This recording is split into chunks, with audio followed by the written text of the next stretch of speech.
This is Kyung Min. I'm a recent graduate from Imperial College. And I'd like to actually ask you a question to Ambassador Charles Hay, who's I guess, an expert on UK issues. And I'd like to ask a question about the global security, actually.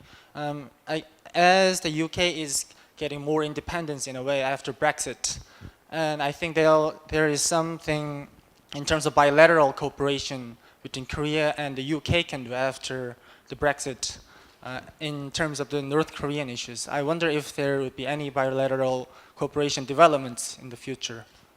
That's my question. Thank you. Good afternoon. It's really an honor to ask you a question as an undergraduate student.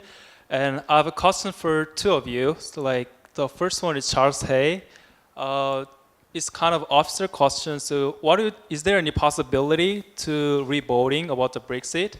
And then the second question is, I'm a undergraduate student, so a lot of my friends are studying at the UK, like Oxford or London University, and then they're really worried about the side effect about the immigrant. They're really finding a job as an internship or finding a job and the working holiday. So could you explain about the effect on the Brexit?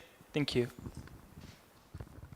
Thank you. I'd like to thank all three speakers for your speeches. And my question goes to all three of you. Please identify yourself. I am Ye Sun-shin. I'm currently attending Yonsei University. And my question is that recently Europe has been going under quite a hardship where it's been politically and economically divided, and the main problem being the immigrant crisis. And I'd like to hear about your opinions on the future prospects of the EU in terms of this hardship. Thank you for your insightful lecture for ambassadors. My name is Koo Ki-im from the Korean National Diplomatic Academy. I would like to pose a question for all ambassadors regarding the future of the EU.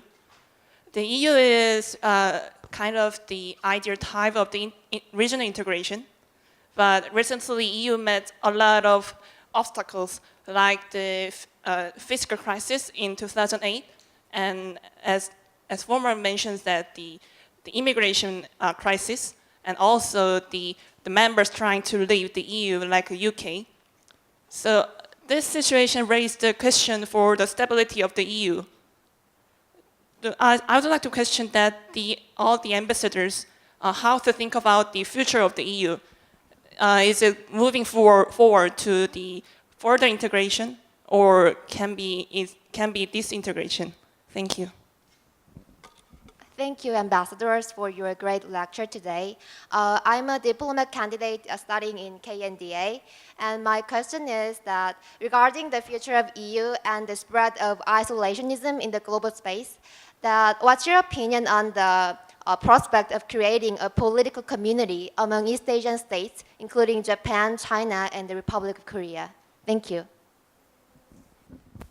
I'm Park So-jung from Ewha Women's University, and regarding the global safety of all countries, I have questions to all ambassadors about the global issues about terrorism, the practical solutions to how to fight against the terrorism. Thank you. Thank you. Well, there are a couple there that were, I think, specifically for me. First of all, congratulations for studying at Imperial College. It's one of the top 10 universities in the world. Of course, I'm aware that there's quite a high level of uncertainty at the moment amongst people who are studying and people who are working in the UK who don't have UK nationality because, of course, they don't know what the future holds. But I think my Prime Minister has made it clear that there will be absolutely no change to the status of anyone in that position, and that will continue for the foreseeable future because, of course, as I said during my talk, we don't exactly know what's going to come out at the end of this process, which is going to take at least 2 years, 2.5 years to roll through. And the first thing that we need to do is to work out for ourselves what kind of relationship we want with the European Union. On the bilateral cooperation side, I thought Gerhard captured it very nicely when he talked about the EU adding value to the member states and the member states doing things that were right to do at member states level, which we call subsidiarity. So not every part of the relationship is defined by EU membership, and I think a lot of the things Fabien was talking about are in that category as well. So already the UK has a very, very strong network of purely bilateral relationships with Korea. And if we look at a couple of the high water marks of UK-Korea cooperation, you very kindly rescued a number of British nationals from Libya during the crisis there. That was an excellent example of cooperation in crisis, a time of crisis. And more recently, your medical staff worked alongside British medical staff and Department for International Development in Sierra Leone to tackle the Ebola crisis. And that was a bilateral it was a multilateral, in the broadest sense, cooperative measure. And we are hoping to work closely with you on peacekeeping issues, because you have peacekeepers in South Sudan, for example. We're about to send peacekeepers to South Sudan. So there are lots and lots of different areas where we already have very strong bilateral connections, and we will continue to have those. The only difference will be that at the moment, the areas that are dealt with by the European Union with EU competence will become purely bilateral again in the future. I mean, obviously I'll hand over to others in a second, but on the future of the European Union, our very, very fervent hope, of course, is that both sides in this partnership can get through the coming years of uncertainty with both sides, both parties, strengthened as a result of this rather than weakened. And I truly believe that all of us will work together wholeheartedly to achieve that.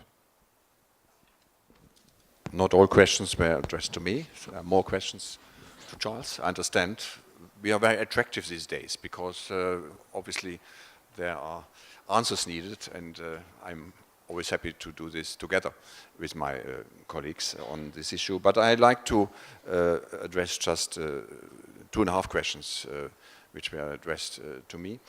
The question how security architecture, community style of cooperation in Northeast Asia could look like. I have been just weekend before last week in Ulaanbaatar, where the Ulaanbaatar dialogue got underway, and I saw colleagues from all the countries in the region, inclusively DPRK, on the table, because everybody understands, of course, what has made Europe strong after the catastrophe of the Second War was regional cooperation and integration. It started with the Council of Europe. The EU was the best example, is also in the future. And the OSCE is another body where we all cooperate. And in fact, we have just discussed in Ulaanbaatar that similar structures completely lack in Northeast Asia. Even on non-political fields, like communicative diseases, like disaster prevention, like nuclear safety. And there is a strong need, we think, in fact, that overarching multilateral security architecture is built also in this part of the world. It lacks here more than any other part of the world, when we know that the EU was a very good example for the African Union, for Mercosur, for ASEAN, and nothing like this exists in this region for reasons you well know, and more could be done. And therefore, we cooperate also closely with Korea in finding the best way for regional cooperation in this area. The best recipe for this in Europe was, in fact, the role of the small member states. The small member states who have been suffering most under the wars, the big one were fighting against each other, have been also working as a kind of glue between the big ones. Luxembourg, our president Juncker comes from there, was always on one side or other side of a war between France and Germany. Nobody could imagine that anything like this could happen again, because we have the small member states who have been gluing Europe together. And so I said last week, Mongolia could have an important role, like Finland in the European Union, to move more in this direction. And all this cooperation is also needed in the fight against terrorism, which has not yet reached East Asia fully. But you have seen what happened now the 6th times in this year already in Turkey at the airport, how Paris, how Brussels, how some years ago London, Madrid were affected, and there is no other way than that the democracies of this world, that the functioning states work together against the fight of terrorism with all tools of security policy we have at hand, with all kind of cooperation to avoid the free movement of terrorists around the globe. We have to work together in data protection and in investigation, and also in cutting the roots of terrorism in our neighboring Middle East, neighboring Europe. And therefore, yeah, we have, for example, established this counterterrorism working group with Korea recently. We have it with many countries of the world already. And we extend our cooperation in this area because we really think, this is my second and half point, that the European project will continue with 28 or 27 or with 30 and more, because we have countries queuing, negotiating their membership. Turkey, Serbia, Montenegro. So even if we would go back to 27, I'm optimistic soon again we will be again 28 or 30. And our leaders will meet in September to discuss what lessons, of course, we like to learn of what has happened last week in UK. There are two schools. The one school is saying, now we must push even more, and we must progress, even in areas where we had a member, and we have a member still, was not always happy to progress, and we can find compromise 27 together in areas which have been so far not really dealt with. I can name you a few. Others say, yes, we have to consider whether we can keep the track of integration. We have to reconnect with the people. We have to take into account much more in our open democracies the populist, nationalist movements. For them, of course, we have to show that Europe has an added value in very practical terms, from the euro to the crisis in the neighborhood, to the security challenges. And we have just to build Europe more also from bottom up in order to make these people rethink who are just against European integration, partly for the sake of not enough knowledge. It's quite a complicated project, the European Union, unprecedented. Nothing else like this exists worldwide. Therefore, also, I think we have to keep track. We have to continue. In particular, there is no alternative for Europe than to cooperate and to integrate, as history has shown us for the many, many centuries before. I will fully support what Gerard have just said. First, I think the EU is a very unique project, unprecedented project, very valuable, because all the EU member states have been able to overcome their conflicts, their problems through negotiations, through compromise, which is quite unique in the world. And we have been, over the years, extending the issues, the subjects, the topics on which we have been able to overcome our problems together, because we knew that gathering our forces, solving through compromise the problems we had, would help us to become stronger. That's the first point. The second point is just to say that this is also becoming a model out elsewhere in the world. Some of the students mentioned security cooperation problems in other regions in the world, especially Asia. I think we should never forget the situation of Europe over the 20th century and the tragedy all our people suffered. And now the European continent is a continent of peace, And we want, and everybody wants to solve the problem through diplomatic negotiations, economic negotiations, institutional solutions, which is a tremendous forward jumping for the international society. Second, the future of the EU. The EU has proven to be a solid organization. We have overcome many crises because we are projects under construction. As it was mentioned by Gerhard, there is a will and a clear understanding by most of the EU member states that their future lie in Europe and that they have to overcome their problems together. So we were able to overcome the financial crisis. We have been able to tackle other questions. So I am pretty sure it will be the case in the future also for the other crises or the other problems we are facing. Regarding the specific issue of the relationship with the United Kingdom, as it was mentioned before by the two other ambassadors, I think the first things we need is clarity. So this is first for the British people and the British politicians to be clear on what type of relationship they want with the EU. For the other 27 member states, they gathered just a few days ago, and they were very clear. They want to go on the projects. They are ready to renegotiate the relationship to ensure a perfect stability for Europe. So I think that, especially from a very far distance place like Korea, and I was mentioning the physical distance between France, but also between all European countries and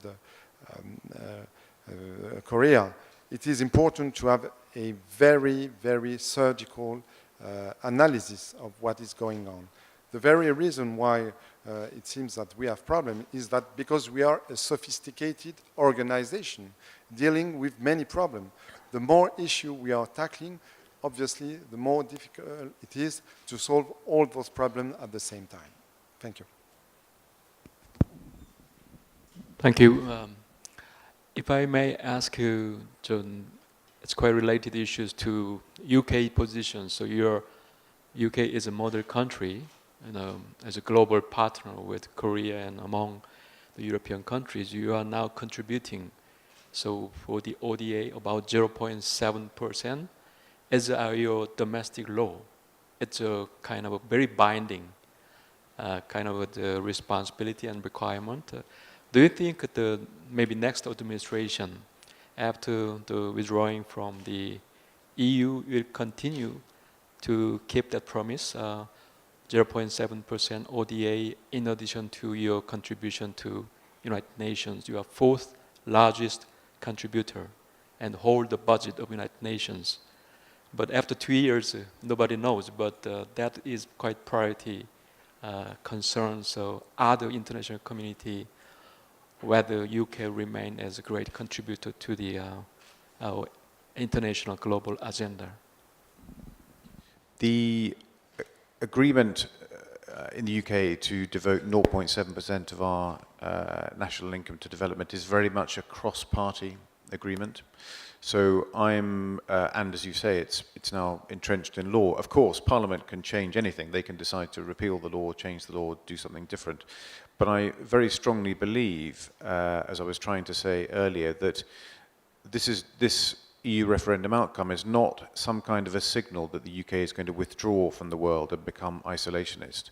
I didn't reply to the question on terrorism, but actually this development assistance is part of the answer, because you're only ever going to solve the questions of terrorism if you solve the root causes of terrorism, which include resolving the conflicts in the countries where these terrorist groups have their roots.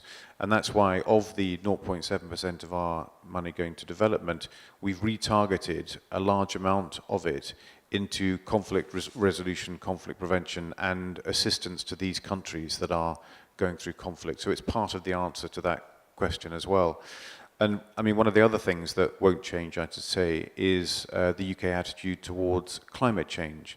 and our support for renewables and achieving the targets that we all set for ourselves in Paris.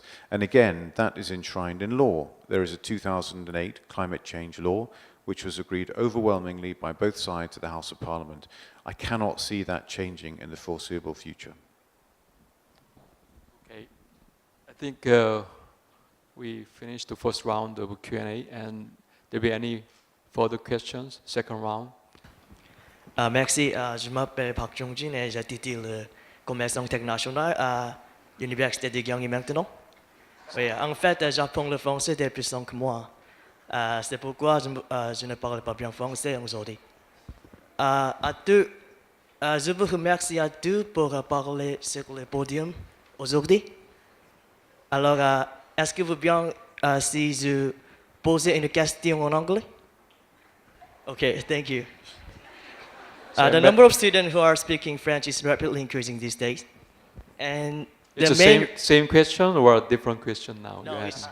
it's only one question. Okay. So the main reason why students in Korea speak French is not only because of France, but also French-speaking countries in Africa or Canada. And Mrs. President Park visited the countries in Africa, and she also traveled in Europe these days. So I want to ask you a question. What will be the challenge and the chance for a student who's actually learning French in Korea? Not only in France, but also in French-speaking countries. Very impressive to Ambassador Pennon. So. Thank you so much for today's talk, ambassadors. This is kind of a follow-up question what Mr. Shin asked. From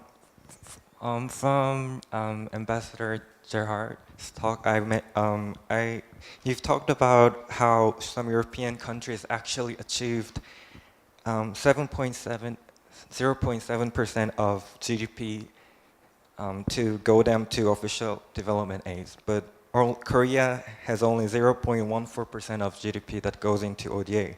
So my question is, how come European countries actually achieved to reach 0.7 while Korea couldn't reach that level? Is it some legal laws that binds these countries, these European countries, and Korea doesn't have a law? And from your perspective, what is like the general condition that Korea has on official development aids? Is it contributing enough? And if it's not, what can Korea do in order to increase ODA? Thank you so much. Thank you, all the ambassadors. This is Javier, and I'm currently studying in the U.S. And I have a specific question to Ambassador Charles Hay. So you talked about what will change after the Brexit, and you listed some things like the UK will still continue to be a part of the EU and member of G7. Not EU, but G7, G20, and still a permanent member of United Nations Security Council.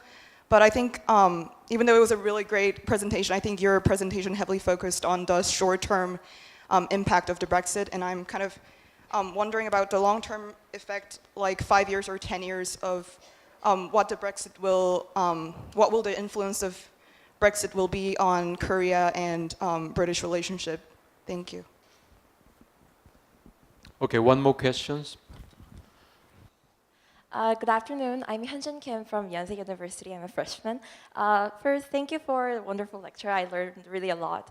And I have a question about the EU's identity issue that Ambassador Charles Hay, you've mentioned that the identity of UK people is one of the factors that made the Brexit, right?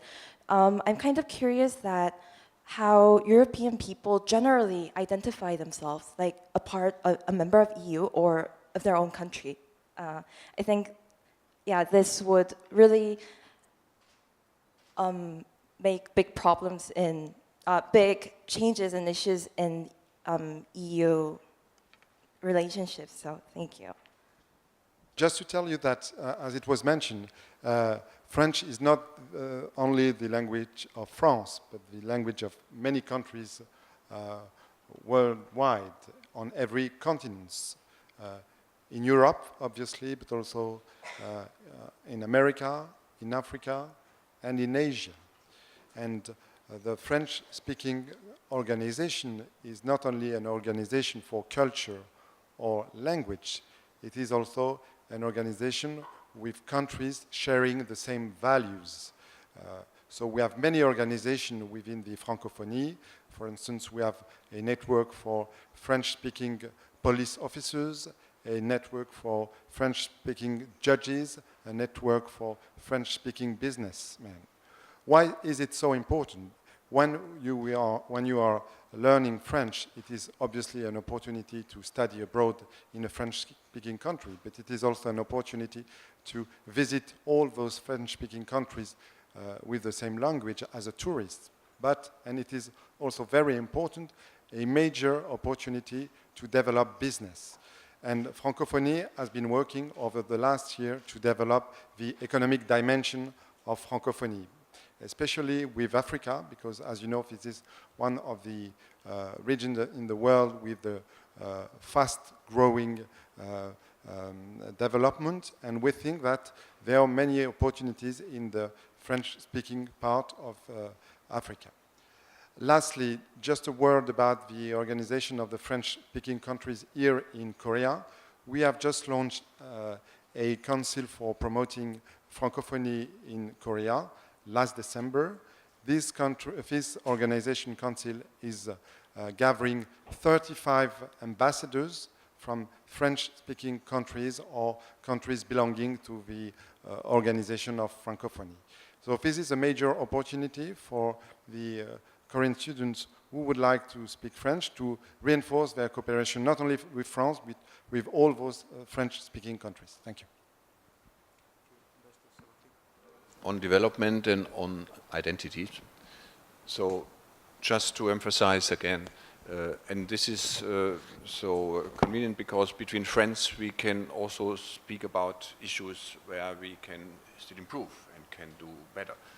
And therefore I raised the issue because Korea had all good reasons as a latecomer to the OECD to start up development to the other parts of Asia and the world on a modest, slow pace.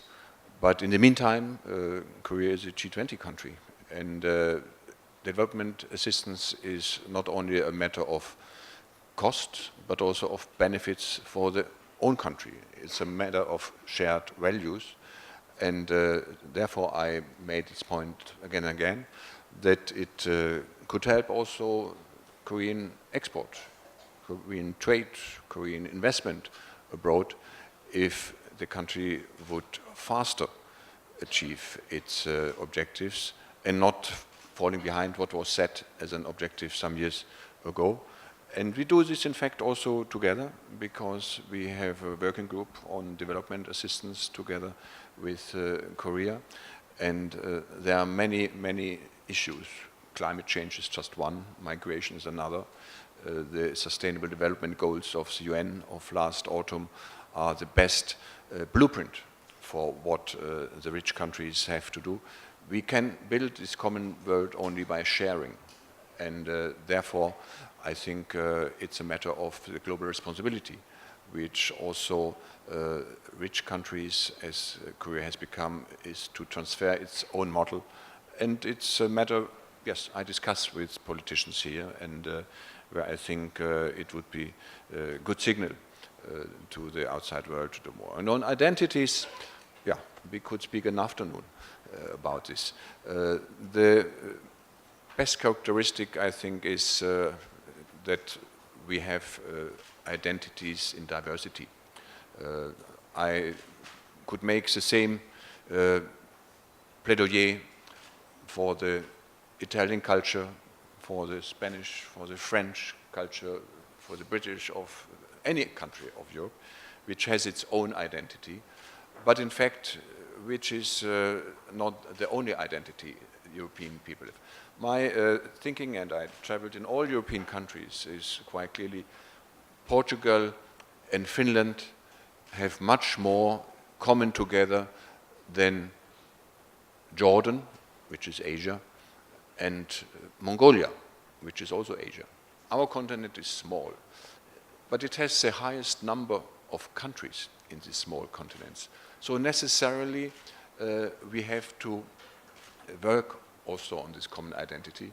The fact that this small continent has so many countries led to many, many tragic wars in history, until we learned that this high number of countries and the small space makes cooperation so easy, because we have less borders in language. Every young European learns 2 other European languages. We have less border when it comes to exchange, in having common loving for football, for French perfumes, for Italian food, whatever you like to mention. And therefore I would just clearly say every European has several identities. His national one, but also a European one, and perhaps even a regional one, because we have big countries with quite distinct regional identities. And the second idea coming to my mind is that you don't find European identities only in Europe. I traveled in Central Asia. I was recently in Mongolia. And I tell you, Europe is bigger culturally than geographically. I felt very much in Europe when I was in Almaty, in Bishkek, in Ulaanbaatar.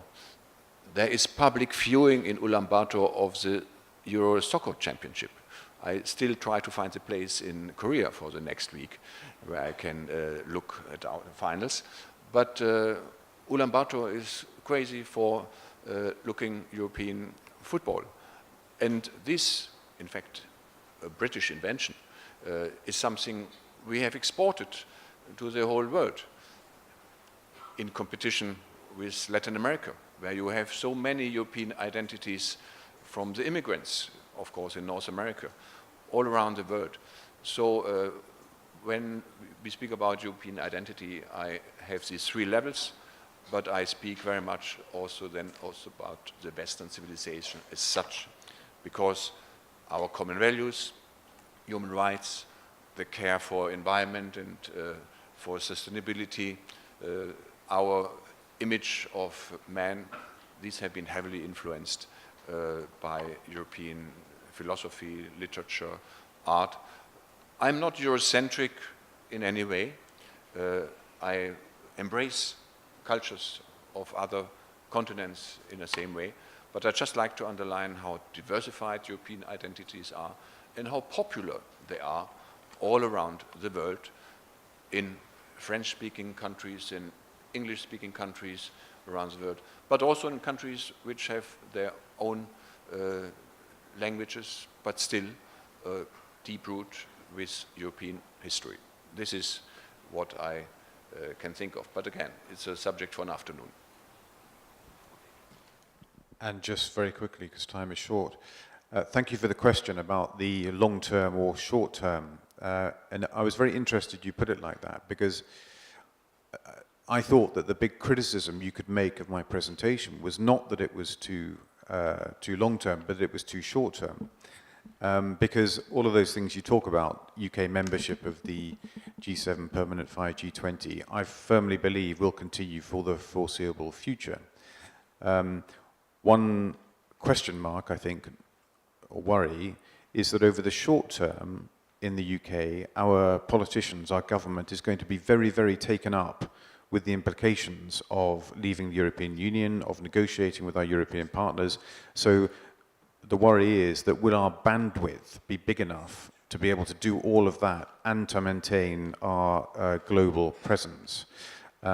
I think it will be, but I think it will be a big challenge for the government that's coming. I suppose what might underlie your question is this the start of a kind of long-term decline for the UK outside the European Union? Well, my answer to that is that I don't believe it is. Now, you might say that, I would say that, wouldn't I, because I'm the British ambassador. But I think, I don't think a British government would choose a path of action that will lead us into decline and isolationism. I just can't believe that. Just 2 very quick comments on the identity thing. In Britain, we do things differently sometimes. And one of the differences is that I don't work for the Ministry of Foreign Affairs. I work for an organization called the Foreign and Commonwealth Office.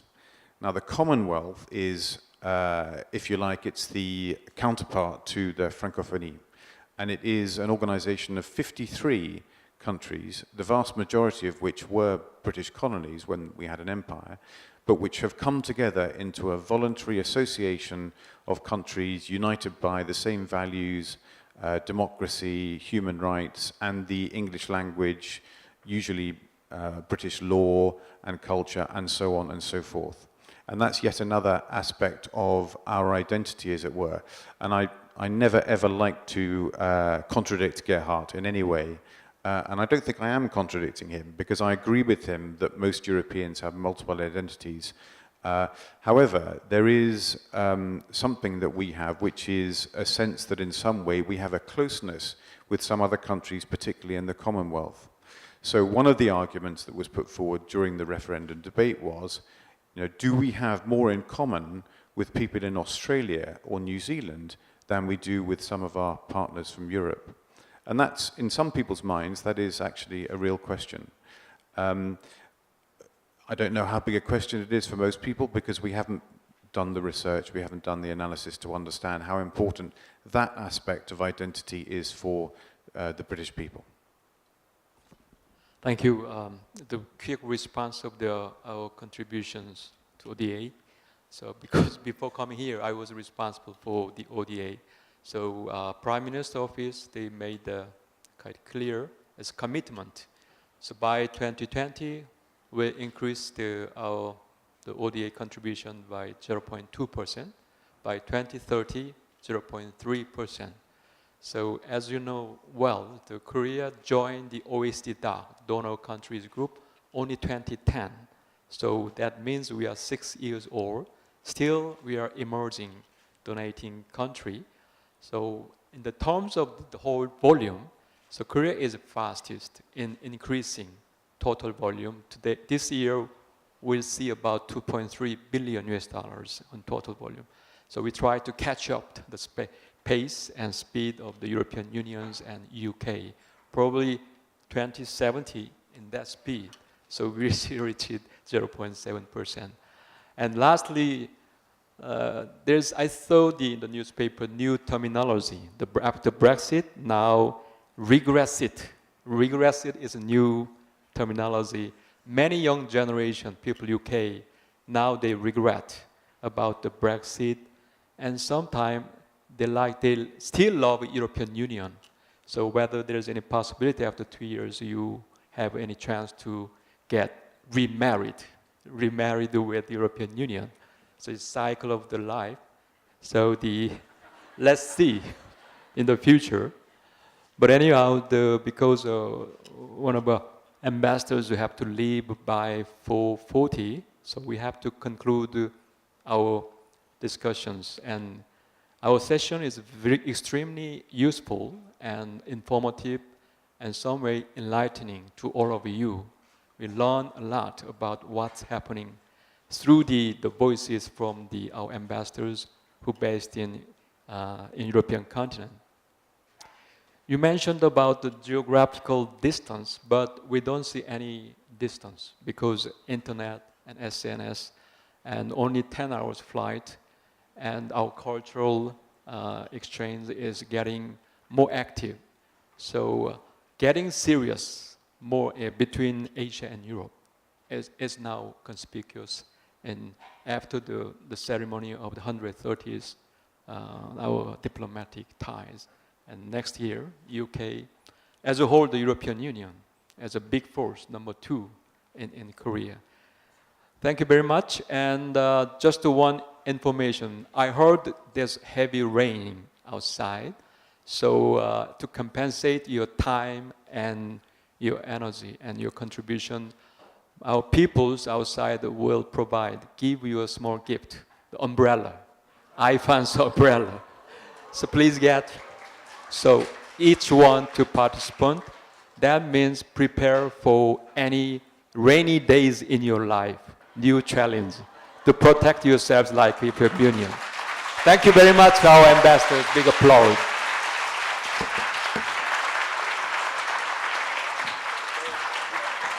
you.